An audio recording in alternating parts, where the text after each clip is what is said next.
Hello, everyone, and welcome to the 24th episode of A Girl Like Me Live. This is the Well Project's interactive live streaming series, which advances health and wellness discussions and education among women living with and vulnerable to HIV. Monthly, I, CC, will sit down with different co hosts and talk about key topics in our communities. In today's episode, which I'm really excited about, I'm always excited, but I'm super excited about this one. We have Ieshia, Scott, and Kim Canady, and we'll be teens talking to teens about HIV and HIV prevention. I want to insert it right now. Although it says teens in the title, we understand that this conversation should and could happen a lot earlier than that age frame. I want to welcome both of our two women who are community advisory board members as well to this conversation. And I'm going to ask that you both introduce yourself with any affiliations, and then we're just going to jump into the conversation. Kim. Hey, I'm Kim. I felt like we was playing hopscotch. I'm Kimberly Canady. Everybody calls me Kim. Living with HIV since birth. I work basically everywhere with everyone. Teaching sex education, mostly focused on reproductive health. So, yeah, that's me. And hello, everyone. I am Ieshia Scott, a public and motivational speaker, health educator, mentor, peer, and support group facilitator based in Broward County. I currently work for PWN, Positive Women's Network, which is a membership body of women and people of trans experience that are interested in movement building, intersection of policies, and pretty much all things women. So, hey everyone. I hope I did good with that bio. Oh, y'all sound like y'all be doing a lot. And y'all are here today to talk about talking to teens about HIV. So, just jumping in, when are you supposed to have this conversation? When is too early? How you can speak from a professional space or a personal space? How'd you do it with your kids? I guess I'll start. So I think so for me, it goes both ways. Where I think it really starts young. So I have a 12-year-old. So I started with the conversation about sex early, and it wasn't just sex like, oh, penis and vagina. It was, if you don't want somebody to be in your face, it's okay to say no.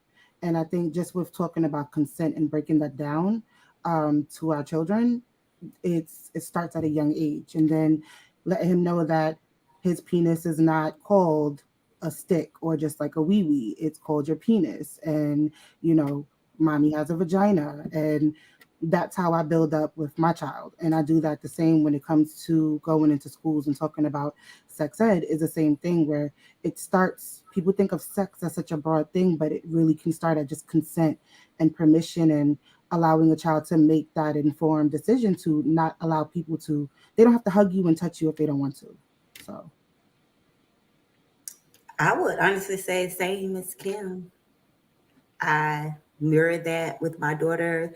I started very young with my 15-year-old, my 5-year-old. We're having those same conversations now and have been having those conversations even probably as young as 2. And for me, it's more important because of my own experiences and what I had dealt with as a child. So I wanted to make sure my children, again, like Kim said, know the correct words for their bodily anatomy, and that they know that they have full control over their body parts.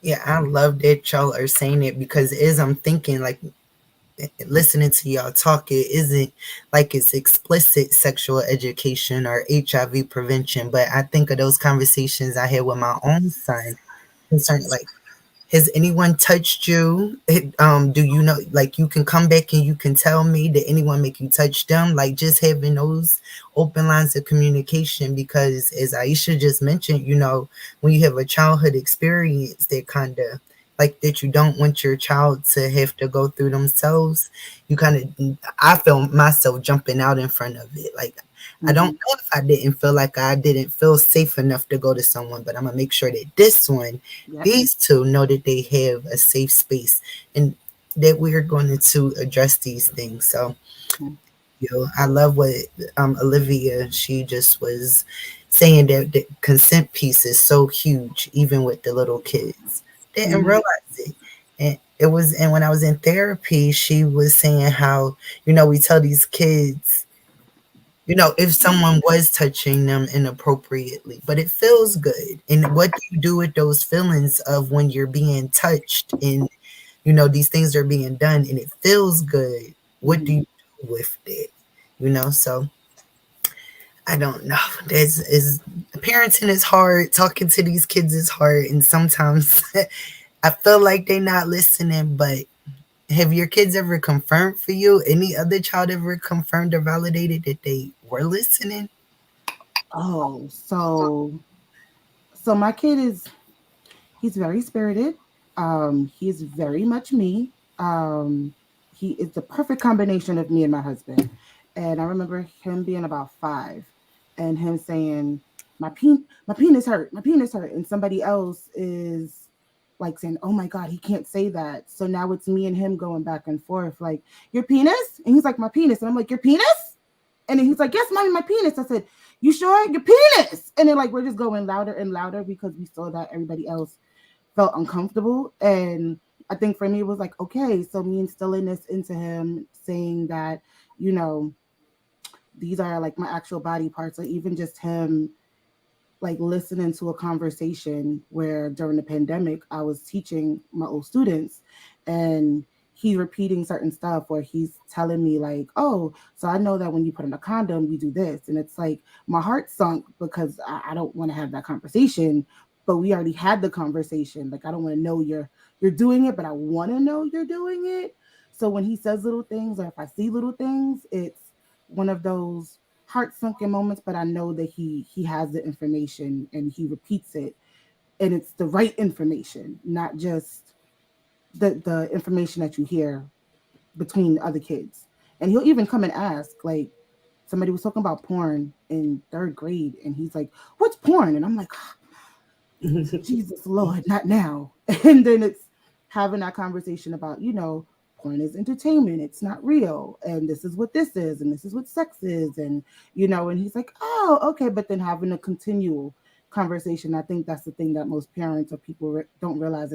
It's a continual build of education with your children. It just doesn't have to be right there. And then they pick up and they say stuff, and hopefully, at least mine, he has like half of preteen brain, and the other half is like, get it, okay, I'm doing something right. Yes, isn't that the beauty of it? Especially when you're a person living with HIV and you're open and having these lines of communication with your kids. I know for me personally, with my daughter Imani, I'm always kind of blown away at how much control she has and how she's she feels really good about making good decisions, and that makes me happy. And even when she's over, well, throughout the years, of course, there's been many instances where I've had the opportunity to know that she's listening to me or she hears me, whether it's her spewing back some information about HIV, or it's her talking about conversations that other students has had. And I mean, I can say, Kim said 5. I think probably one of the first times my daughter came back and said something to me about HIV and sex, I actually made a video about it. And then number 2, she was 7, but just even hearing her, like, I guess one example I can give, she has literally just outright brought up sex and what it is, and she honestly can tell me, like I be like, I know what it is. I know that I'm not supposed to be doing that, and people shouldn't be trying to do that with me. And that's what I told them. They shouldn't be talking about that. And I love that for her. And I love that for me because I was a young mom. So I've been really adamant about doing things right because when I was young, I did think that certain things were okay. So it was easier for me to come out and have sex. And this is a grown up teaching me these things, and you get this label fast, and that's not always the case. A few things that I thought about was if we don't start having these conversations soon or early, your kids will come to you and make you realize that you should have been having this conversation earlier or sooner. So, that's my advice, unsolicited advice from one parent to the next. Like, talk to these kids. And it doesn't have to be, just outright. And as a very open advocate, I still have to have those intentional conversations with my son Mm-hmm. because I'm thinking that he just going to catch it just because he's around and he hears it all the time. And then we get on a live one day and somebody asks him something, and I'm like, you didn't know I never taught you that. Oh my God. So, focusing a lot of my advocacy efforts, knowing that starts here first, with my own, because what good would it be? And while I'm helping the world, I want to make sure Mm-hmm. that my kids at home have the information as well. Um, this comment. Young black girls are sexualized and adultified by society anyway, so you have to have these conversations to keep them safe. Mm-hmm. Absolutely. Anyone want to speak to that? Otherwise, I'm gonna jump into what the community advisory board was asking of us. Well, I was gonna say also young men too. Like I think yeah, learning a lot from TikTok and social media. I think for me, I worry about. So I advocate for everyone, but I think being a female, of course, it was for me like okay, female, female, female, and my perspective didn't change until I had my son, and I realized my son is 12, but you ever saw a picture of him? He looks like he's 15 and he talks like he's 15 or 16 or however you want to call it. And I had people look at him and was like, and I'm like, do not do that. We won't be friends anymore. And it's because he has a mature, stature about him, um, that we sometimes forget that there's older people who put like extra onto the boys as well. And then, just like everybody is saying right now with social media and TikTok, it's crazy. Or even just Twitter. Twitter is off the chain. So if you don't know, go check Twitter. And if your kid has a Twitter account, I would highly suggest that you do not have a repeat of something that I went through because they be talking all up in the Twitter and I said the. Oh, I sound like my sister adding the to stuff. Um, all on Twitter and TikTok and everything because it's crazy. It's crazy for an adult. So I can imagine what a 12-year-old is having an imagination just going crazy right now. There's this popular tweet on Twitter that says, you have to look around before you open Twitter up. So that says a lot about what's going on in that app. That just by opening up the app, the first thing you see on your timeline may be something that may be inappropriate for others around you, or you may not want other people to hear. And for me, I want to say that conversation in general is just so important. And I think this was kind of touched on a little bit, but every everything really has a lesson in it, even if it's something between the lines. And for me, I think when it comes to our children, it is really important for them to be able to have someone that they can openly communicate with, even if it's not going to be you. I think a lot of Mm-hmm. parents do a disservice when they think that, and CC, you said, somebody asked your son a question on the live, and you're like, oh, you don't know that, but it's like, yeah, we think our children.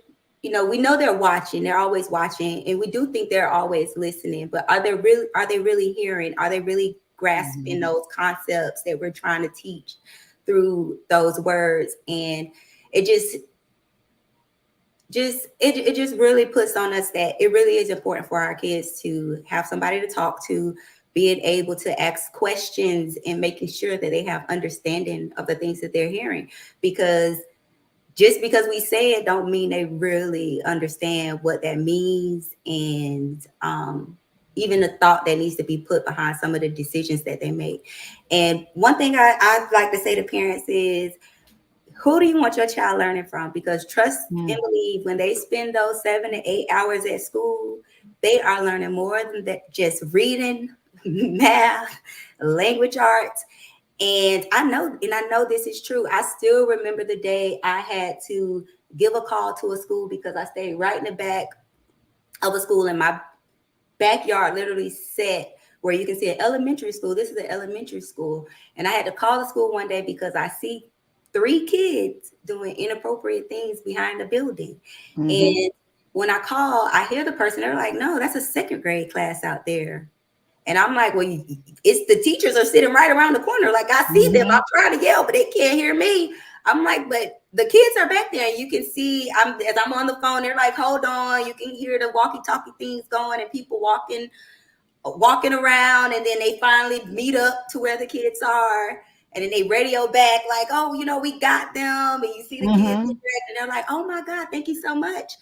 And that still sits with me. Like, this is a second, you said second grade. And my daughter at the time was a fifth grader at that school. So it just shows that the conversation needs to happen early. Having conversations with your kids about what's going on. I ask my daughter probably every day, has anybody touched you? We talk about our vagina. Has nobody touched your vagina?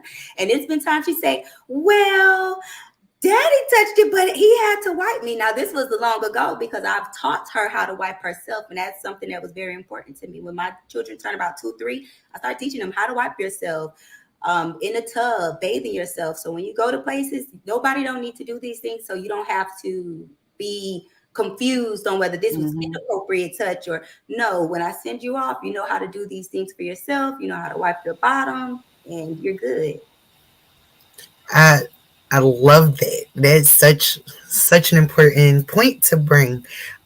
So here I go, as a mom of a adolescent boy, and I'm like Zion because I found some messages in his phone that I did not like. He's 11, but as Kim was saying, these kids are starting. They look older. We're going through that. The voice is deep, everything, and the girl is a little older than him. But I was trying to explain to him that those 2 years right now make a world of difference. You're 11, she's 13. No, we can't do that. So when I found the messages in the phone or whatever, I'm like, well, you don't even know how to clean yourself properly, do you? I said, so you got this thing right here, and then you got to clean the shaft, and you got to lift up underneath of it and clean it. So he like turns around to the wall and pulls his pants down and comes back and is like, how you know? And I was like, wait, I don't know how to answer this, but I realized at that moment that I might not be the right person to give him all of what he needs in this specific area. And that's all right. I'm trying to protect my baby. I want other people's babies protected. And how disheartening is it to know that so many first sexual experiences happen at school? I can say that for me. So the fact that you're saying some other kids experienced at school, and I know of another family, but like, how disheartening is that? I think I'll speak for myself since we're talking about school. You already know half the drama. Last year, I thought I was gonna have. I thought my thought my brain was gonna explode about the amount of things that was happening in my son's school. That wasn't. That has nothing to do with him personally, but that was just around with like sex parties on Google Meets, and yeah, sixth grade was crazy. Seventh grade so far is real calm, but sixth grade, ooh, and all the kids were, in the house for 2 years because of the pandemic. So they didn't get that key development of being around other kids. Um, then they see each other. They're no longer chunky chubby, and now they're developed, and girls have titties, and boys, got their morning wood, and their all voices deep, and they see, and now things is getting tingly. And it was just, for me, it was like overload. Like, again, I do this for a living, but it's different when it's your own child. And then to talk to the people at the school, and they're just like, we have it under control. And I'm like, but my child told me, y'all didn't tell me. So thankfully I have a decent relationship. And I say decent because I know he'll say, we gossip. Me and my kid, he be like, Ma, let me tell you what happened. And I'm like, oh, and I'm like, why? Tell me more. And then I'm like, tell me more. Oh, really? He was like, yeah. And then the girl got suspended. And I was like, well, where this going? And then, I try to make it into a lesson, but then try to pull back, because then he catches on when I'm like, well, what exactly is the school doing? Nothing. You get acting like a parent, and it's like, damn it, I lost it. And then so it's little things of like the sex party on Google Meets, the Zoom. They're using their school accounts to take pictures and then send it if they don't have a phone, or messages that I've encountered. And this is somebody who, me and my husband have all types of apps and gizmos of like explicit language will come up, and then we'll get the alert, and then we're checking like, what did you say? And it shows us this, and cutting off Wi-Fi and disabling airplane mode. If you did not know, if you cut off the service, the kid can still go on and text through airplane mode. Learned that last year. Heads up. um it was a very fun adventure in sixth grade, but seventh grade is kind of calmer, but it's disheartening. It's like, at one point you feel like, you're doing the best you can. The other part, you feel like I'm failing. But, we both know that we're doing the best that we can with the education. And also, he's 12. Like, kids are going to be kids. And I think of me and what I was doing, or what I was thinking of, or what I was curious about at 12 and well, maybe more 14 than 12. 12, I wasn't thinking about this, but so much. It was more so of like 14, 15, and wanting to do things, but it wasn't to this magnitude. And we also didn't have this much accessibility to it at that age. So that's the other thing. We really have to adapt with the times, because it's crazy. By the time you catch up, something else is happening. And now the only thing you could do is really trickle down to tell somebody else, like, girl, look out. Because I think hopefully everybody else is doing that. I know I do that with my circle. They're like, look out for this, look out for that. Because if I don't have it, I don't know who. Like, I'm thankful for that. That other people tell me, and I get to tell other people. And me with my high schooler, you know, the thing about me with school is I just try to be a realist. I just try to think about myself in school. I try to think about the things that I saw in school. I actually went to a school that our middle school and our high school was together but not together. We would cross paths a little bit. And I mean, things I saw behind the portables, behind the auditorium, behind the gym, you know, um, it was relationships with students and teachers that we knew about.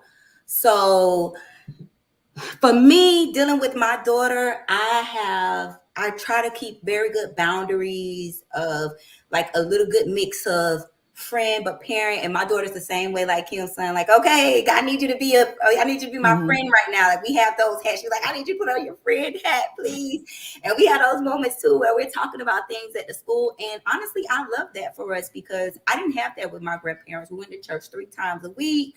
You didn't talk about sex, and they assumed you wasn't doing it, I guess. I'm like, but yeah, you didn't talk about sex. You didn't get in those conversations. My grandmother was the type, if she caught me singing a song, you didn't really get explained, why this was inappropriate or maybe what these things mean, but rather kind of hit with something across the room, like, stop singing that song, turn that song off, child.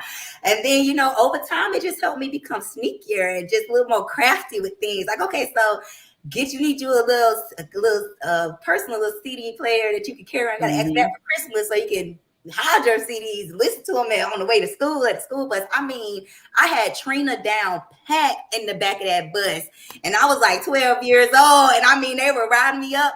But that taught me, when I became a mom, talk to your children. You know, a song is a song. I may not want you listening to the explicit version, but you know, maybe you could dial it back and listen to the non-harmful version around me. I know when you go around me, I have to be real and know that you may not do what you were taught or trained or Mm-hmm. whatever to do.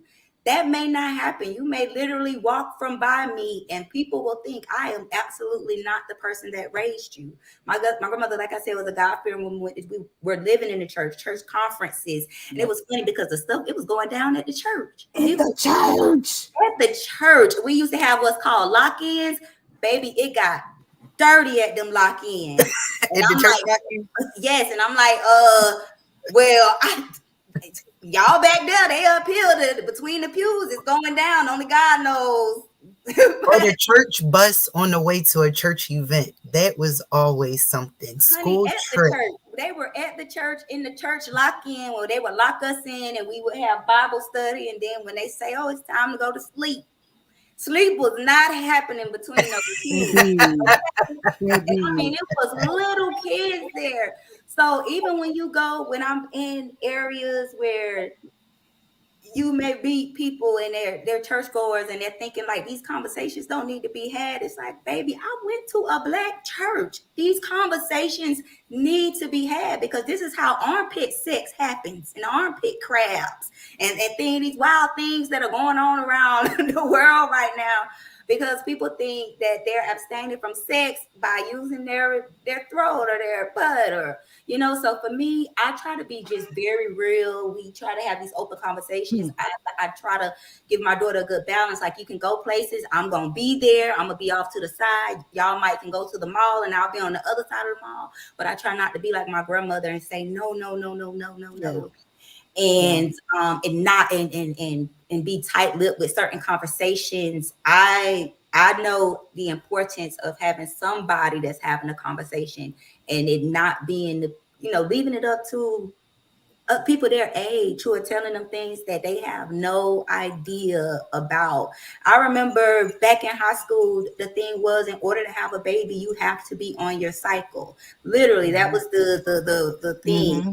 And I had and I tried to get pregnant listening to that rumor. I was literally family planning with another young boy. So that's why I say with my daughter, these conversations are not off limits. Come Mm-hmm. to me, go to another trusted adult, but she's aware of being the fact that she can be real with me and she can come to me and we even have this safe saying where she comes to me aside from here you put on your friend hat, but mom, I want to tell you something. I know you're gonna be really mad if you hear it, so can you just take a minute to breathe first and then you can't get mad after I said. And I'm like, okay. And then she's like, I think I want to have a boyfriend. And so we go through that whole, so what does it mean to have a boyfriend? Why? Can you tell me why? What has he? And we went through this whole thing. And then by the end of it, she was like, he don't even treat me like my dad. I don't know. Because you know what? You made valid points. I know what love is. He just trying to tell me he loved me. But he was just with Mm-hmm. another girl. And through that and all that gossip, we got through and I got what I wanted in the end. So I was very excited. You know how excited I felt when my son, so his phone goes, we're all sitting down and we're like, okay, we're going to watch TV for 20 minutes. And then he's like, okay, I got 2 minutes. I got to go. And then we're like, what? We was in the middle of something. He gets up, you hear the phone, and I'm like, oh, he got a date. Okay. He's on it for 30 minutes, come back out, like nothing even happened, picks back up. So now we're like, oh, okay, I guess the conversation's over. I said, who was that, your girlfriend? I don't do girlfriends. I'm like, what do you do? He's like, I ain't ready for a girlfriend. I have friends. They know what it is. I'm like, you sure? He's like, listen, I tell them what I want. I tell them what I need. I'm not doing anything. If you think I'm doing it, I'm not. But I will tell you, I did kiss 4 girls before, and it's like, oh, okay, 4. He's like, yeah, I said with tongue. No, what was it? What were we doing? He's like, we did 2 with tongue, 2 with picks. And I was like, okay.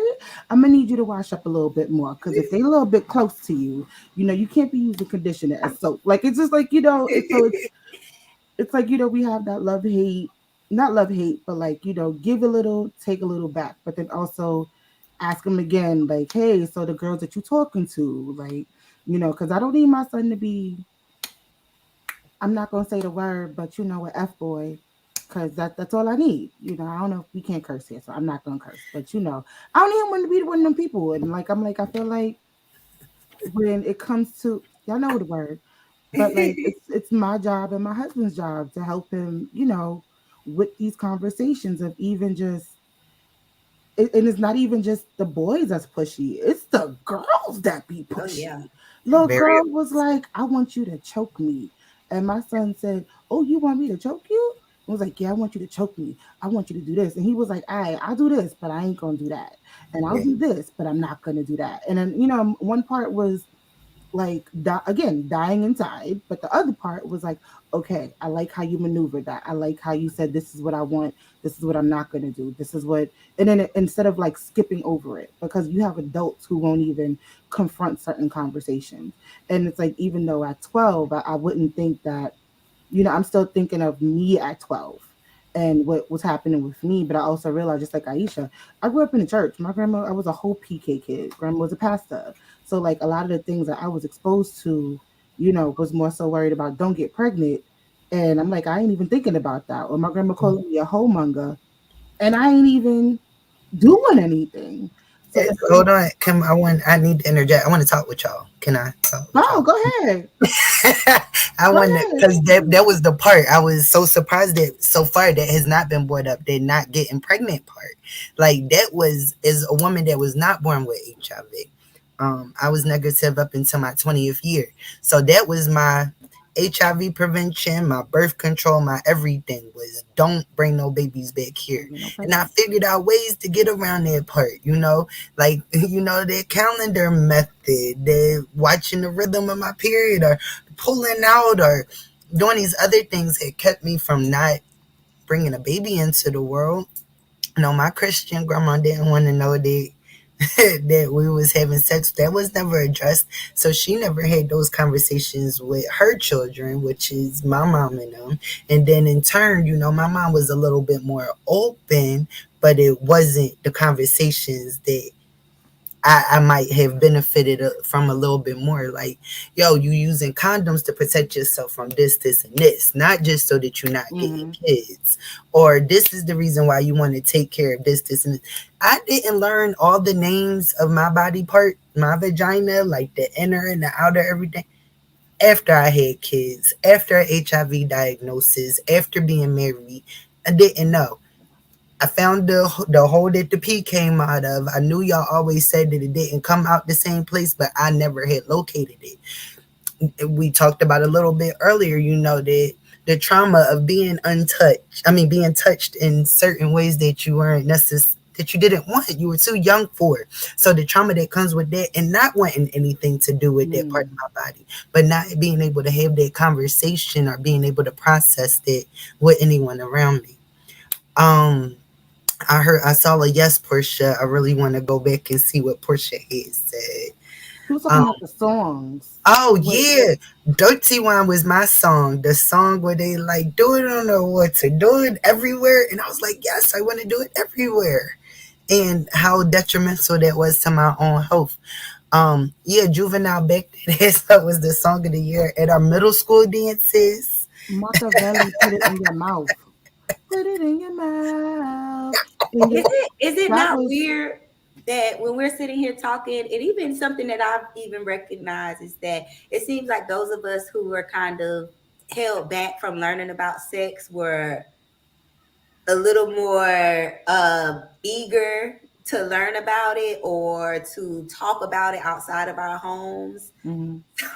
And that's something. And I want to go back to a point because Kim, you said something about dying inside when you have those conversations with your kid. And me, I was thinking when you were mentioning something your son said and you had to address. I was thinking, oh yeah, that's when you go cry in the car. Like you got to put up that strong front, but then I'm gonna go cry in the car later. Like, oh, I can't believe I'm at this stage. And I say that all the time. Like, I can't believe that. But it brought me to a point that I think it's so important. A lot of parents can probably learn this lesson, having that tough conversation with your kid and leaving yourself and your feelings out of it, but just trying to keep that truth at the core.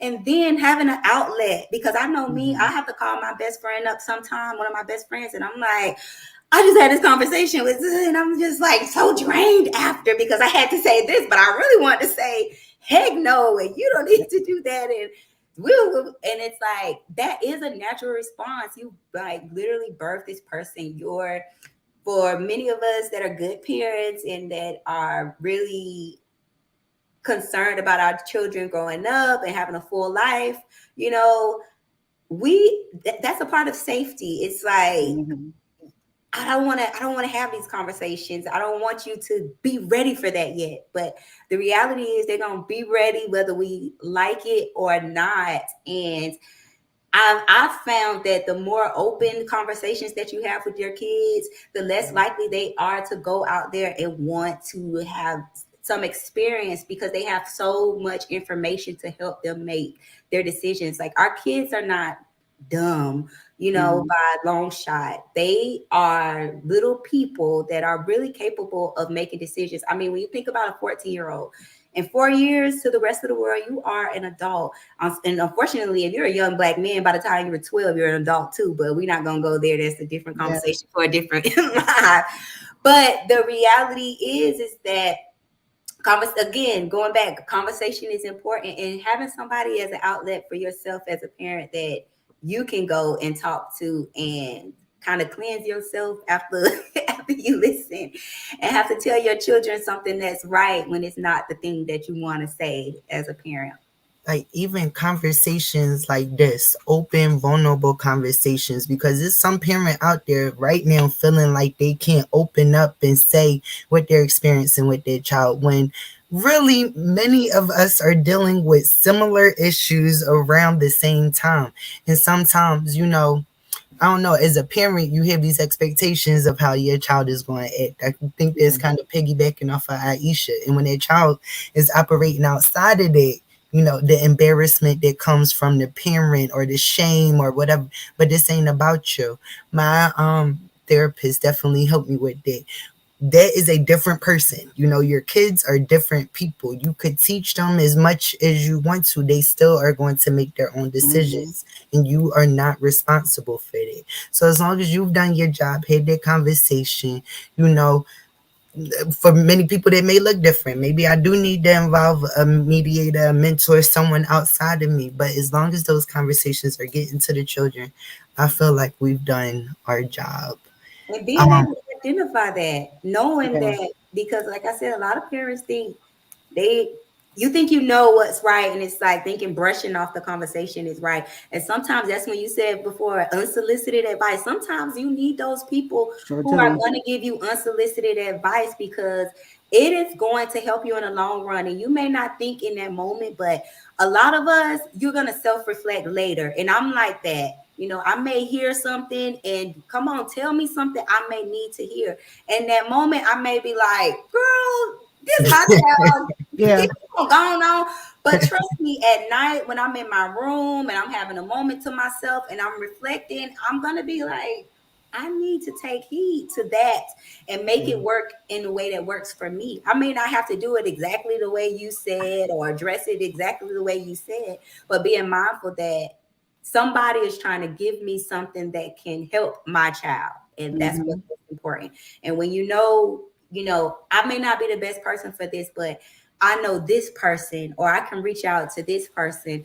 And that's also why it's important to, if you're somebody that you know something and you can create a resource, or you might know about HIV and they don't talk about it in the schools, make a video, do things. YouTube, the same way these kids use YouTube, parents you can use YouTube too, and find tools and resources that are appropriate for their children. And knowing another adult, a trusted adult. And that's why it's so important as adults too, we don't be all standoffish. You may not need to make friends, but making alliance, and meeting people who they may be in a place where they can have a conversation with your child, and that's what they like to do. And they'll help them to understand safe sex and healthy Hmm. relationships and all of those things that you as a parent may not be ready to tell your child, and stand on it. It may need to be somebody else. And I think another good point is knowing that there's a difference between promotion of sex and having a talk about relationships and your body and um whether or not a child is ready for sex. Though all of those things are so important, because folks think just having a conversation, facilitating a conversation, is promotion. No, promotion is telling a child to go out there and encouraging a child to have sex, or you're bringing a young boy, an older woman, to get him to understand his body and his manhood and his sex. That's promotion of sex. But there's a difference in educating your child and making sure that they have the information. Hmm. This is what your body is. This is what a safe touch is. This is I mean, I could go on and on, but I just really wanted to yeah, go in on those points. I think it's so important to know there's a difference, because I was groomed and I know what grooming looks like, and that is telling the child that, oh no, that's okay, and doesn't this feel good? See, it's not bad. That's promotion, that's grooming, telling the child, oh, sex feels good. It's like that's not the conversation we want to have. It may do feel good, but that's from there's a very big difference between getting a child prepared and promoting. This conversation should be longer than an hour because we have there are like so many great comments coming up and down. Y'all are dropping gems up and down. The cab has submitted so many, great points. I was just thinking about how it I don't know, this conversation, it gotta keep happening. The porn piece keep coming up. And Well, it the kind of porn took me piece is for a loop. Um it's and other important. people's and they kids, right? So I had an incident where my child says that another child introduced porn to them. I go back to the other parent because I feel like that's what I'm supposed to do. Other parent don't believe me. So now me and other parent can't be co-friends or whatever in all of this thing because I'm telling you about your child. I'm gonna handle what I need to over here about my Hmm. child. But you are so defensive and so set on the fact that your child wouldn't be doing this. Okay, got You it. know, you know what's crazy? Got it. We had an incident last couple months ago, and it got blown the hell up with the school. And I'm like, in my head, I'm like, oh my God, what did I do? Then I thought about it and I said, I know my child. And it wasn't one of those like where you hear the parents like, I know my kid. No, I know my kid. Like, he'll do some things, but he ain't gonna do that.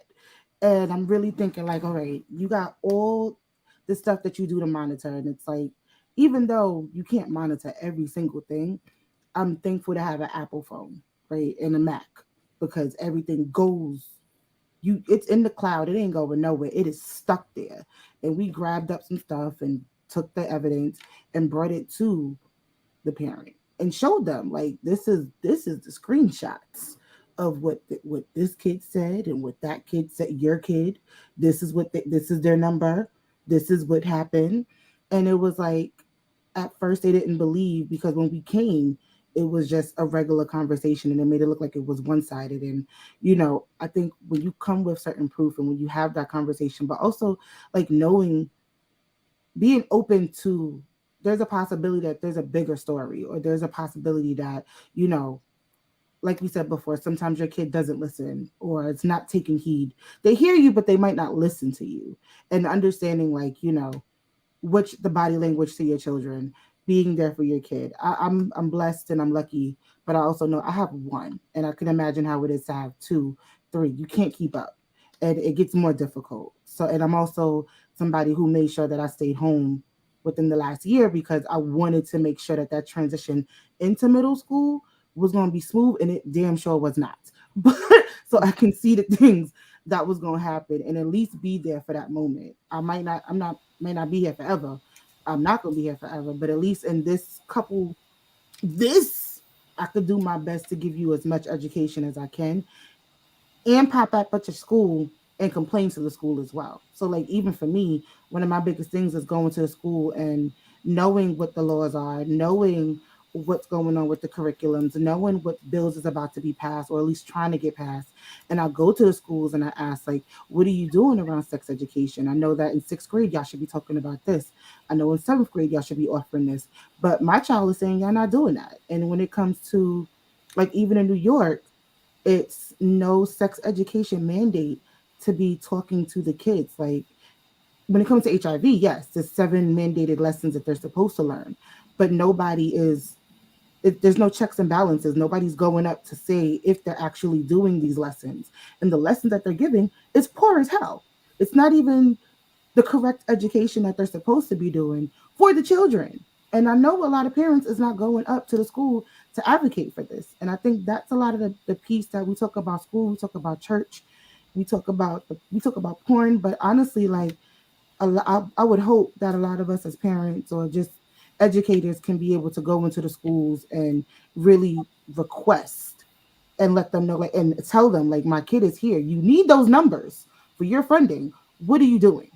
And like, I want to be a part of that, or at least tell me if I can't come and show up, like what's going on. And I think that's a big piece that most parents kind of forget at the same time.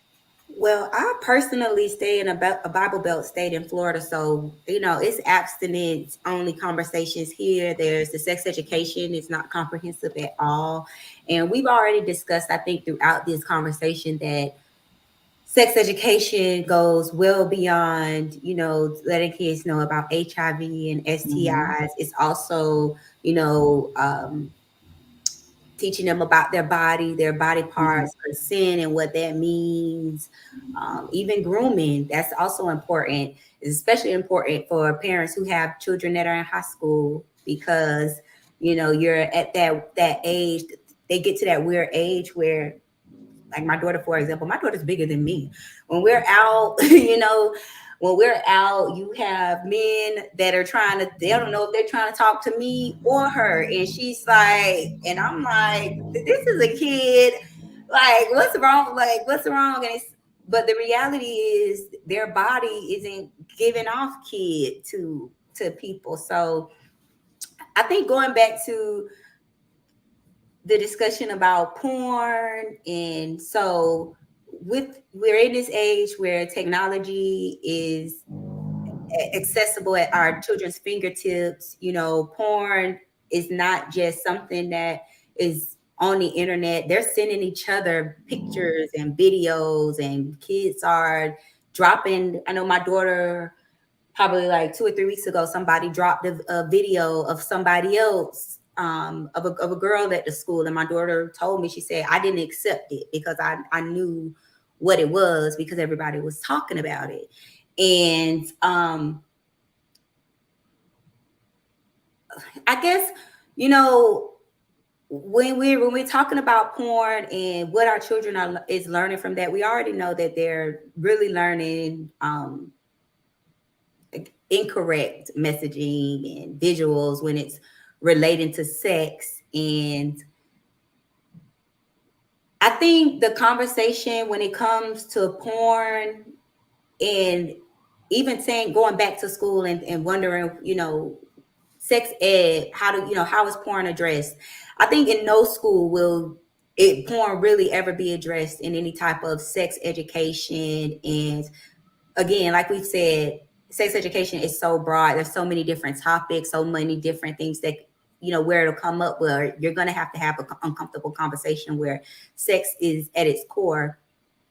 And I think it just goes back to what a lot of people are saying in the comments, having these conversations. Because again, when our children leave from with us, it doesn't matter what we've instilled into them. Mm-hmm.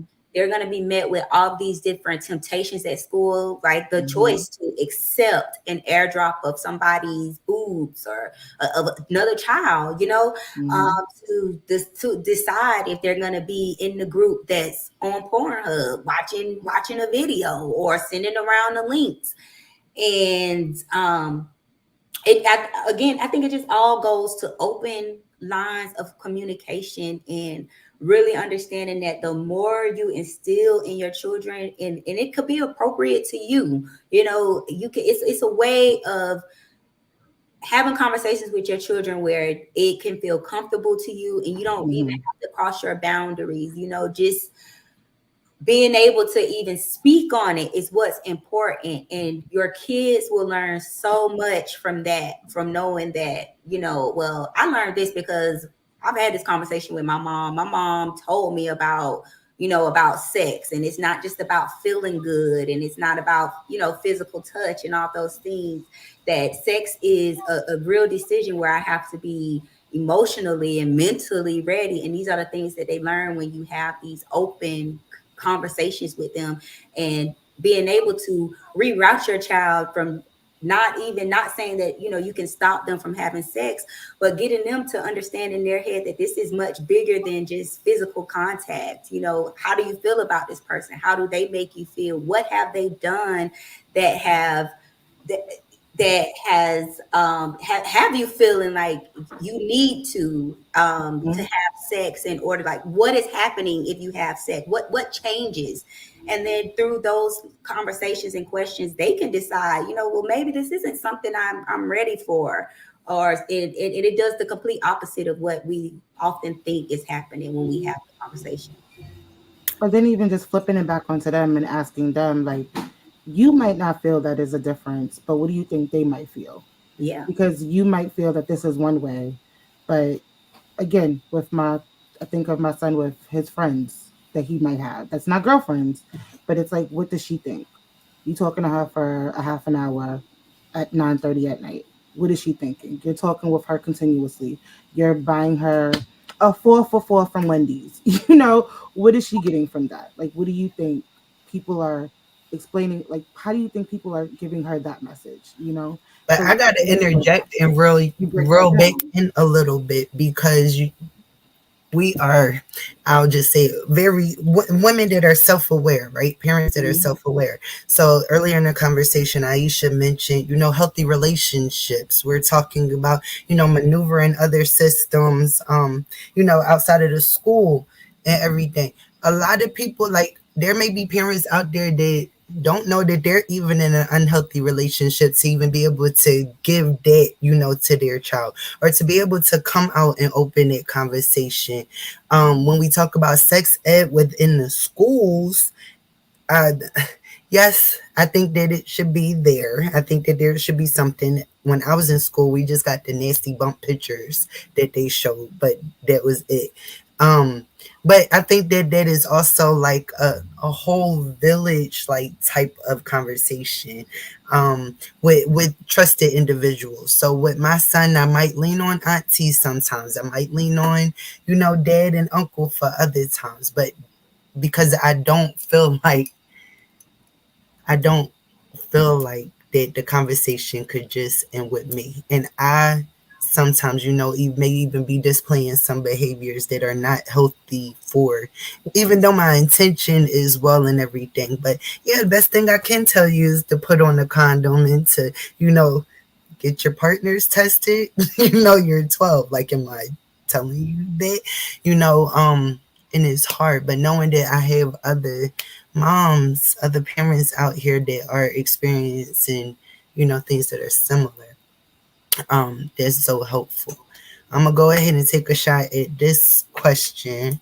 How does a parent respond if their child wants to go to a sleepover but may be interested in the same sex? Y'all got it. I'm not answering it. Yeah, y'all got it. I mean, I- you want to go, Cam? okay. I kind of think it's the same thing if it was, even if they was interested in the opposite sex. It's knowing that if you are somebody who is having this continual conversation, because I think that's the other thing that we say it, but we're not intentional on what we're saying. Continual conversation. We're building this conversation with our children, and even the children around us. Is that we hope that maybe something lands. Having a conversation not just about, you know your pleasures, your desires, and like your feelings, but also understanding boundaries for yourself and also boundaries for others, and explaining that to your child. I think that it would go the same if they was having feelings for the opposite sex as well when you're in a different space.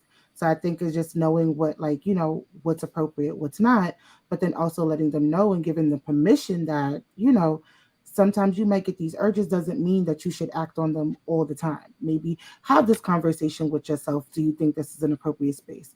Think about the friendship with that person. Like, there's boundaries to cross, but that's also a conversation that you got to think about where your child is at mentally, where their age are. So it's like it's different levels to different conversations because again, I think of 12, but the same conversation I would have with him at 12 would not be the same conversation I would have with him when he was 7 and having a sleepover. But it would just be gradually building up because I know that he's going to have it's going to be a conversation again, maybe at an older, hopefully he'd be listening, but gradually building up into more, and it'll be the same conversation. I think for me, myself, it would be the same. Definitely agreed. I do not believe the conversation changes because of the sex. I think it's actually kind of ignorant of a parent to think that the conversation should change based on the sex because STIs are majority of them are skin to skin contact. Mm-hmm. So it doesn't even require that extra. So even if your children are same sex, do you know how same sex sexes can have intercourse? So that means there's still that skin to skin contact too. And even me as a parent, my daughter, she laughs at me all the time because she be like, it's all girls. I'm like, as if girls aren't gay. And that's what I'll say to her. And that's why I'm like, girls like girls too. That don't mean, I'm like, that is the best way to fool your parent. And that was me. Like when I was a child, I was fluid as heck. I was dating girls, I was dating boys, and I was in high school. So with me, if I showed up to the sleepover, it's like, what I like here too. If it's just girls, I mean, what you mean? So it's like being real. And then I want to circle to another question I saw come up because I think it has something to do with it. And Portia asked basically, about having that conversation about pleasure with your children. And do you think that's important? And I wanted to say that for me, it goes back to those questions about like, what is promotion of sex versus it's all in how you frame things in the conversations that you're having with your child. And I know me personally, I have literally stated to my daughter, again, I think I've said this already, that, yes, sex feels good. Why wouldn't I say that and confirm that? Because that's what she's hearing from school, from the kids that are getting around and doing those things. But I have to add context to that because we talk about some of the girls who have had sex, and some of them are already on multiple partners because they had sex with this dude, and she's like, "Oh, he's not even with her anymore. He's with." So I'm like, "So what do you think? Why do you think that is? And these are the different messages that our kids are getting because you may have a boy that's getting a message that it is okay for him to have sex and sex confirms his manhood. But whereas a girl may be just getting that message as you better not be having no sex, you better not bring no baby back in my house. Yep. And it's like, we all know, again, it goes back to what I said. Kids hear you, but are they really hearing you? Are they really putting logic to what you're saying? And Cece said, they may not be trying to have a baby, but they're getting around the way. So you said not to have a baby. I'm not having a baby. You said, not to have sex, which is a man and a woman. Well, I'm doing it with girls, or I'm doing this. And it's like, no, pleasure is a part of sex. And kids are going to find that out on their own. But it's up to you as a parent to provide that context of why this happens. And again, I love that me and my child can have these gossip moments because through that gossip, we're able to, again, get to where I want to go because I'm able to use previous conversations that she's had and be able to draw from that and say, so what that means is she's like, yeah, I'm not going to be the next one. They're not going to be talking about me around the school. And I'm like, no, that's right. in my head, I'm like, but in her face, I'm like, that's your choice. I mean, go to school, you're going to be the one that, that's, but inside, I'm like, ooh.